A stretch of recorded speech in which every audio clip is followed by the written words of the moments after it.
বাংলাদেশে ছাত্র জনতার প্রবল আন্দোলনে পদচ্যুত হয়ে দেশ ত্যাগে বাধ্য হন সাবেক প্রধানমন্ত্রী শেখ হাসিনা এবং আশ্রয় নেন ভারতে।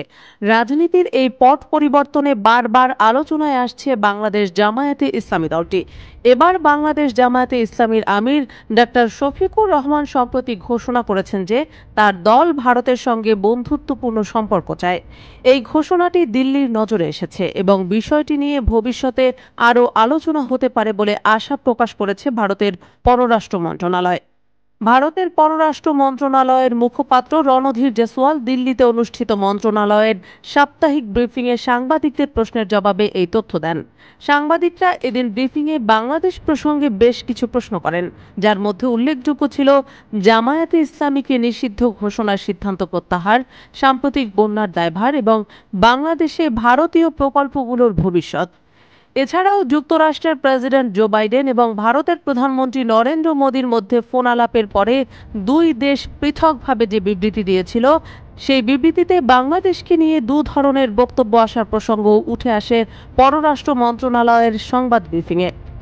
বাংলাদেশ জামায়াতে ইসলামীকে নিষিদ্ধ ঘোষণা করে শেখ হাসিনা সরকার গত ১ আগস্ট যে প্রজ্ঞাপন জারি করেছিল তা আশের সংবাদ মাধ্যমগুলোর সঙ্গে মত বিনিময় করতে গিয়ে জামায়াতের আমির ডাক্তার শফিকুর রহমান বলেছিলেন ভারতের সঙ্গে সুসম্পর্ক গড়ে তুলতে তার দল আগ্রহী।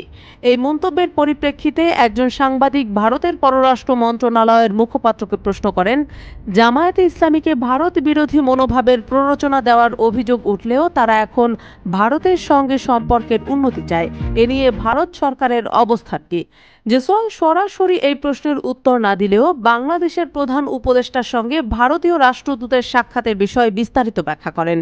এই আলোচনায় দ্বিপাক্ষিক সম্পর্ক, বাংলাদেশের সংখ্যালঘুদের সুরক্ষা এবং সাম্প্রতিক বন্যার মতো বিষয়গুলো উঠে আসে, তবে জেসওয়াল মূল প্রশ্নের জবাব দেন মাত্র এক লাইনে। জামায়াত প্রসঙ্গে জেসওয়াল সংক্ষেপে বলেন, এ বিষয়টি আমাদের নজরে এসেছে এবং আমরা আশাবাদী যে ভবিষ্যতে এ নিয়ে আরও আলোচনা হবে।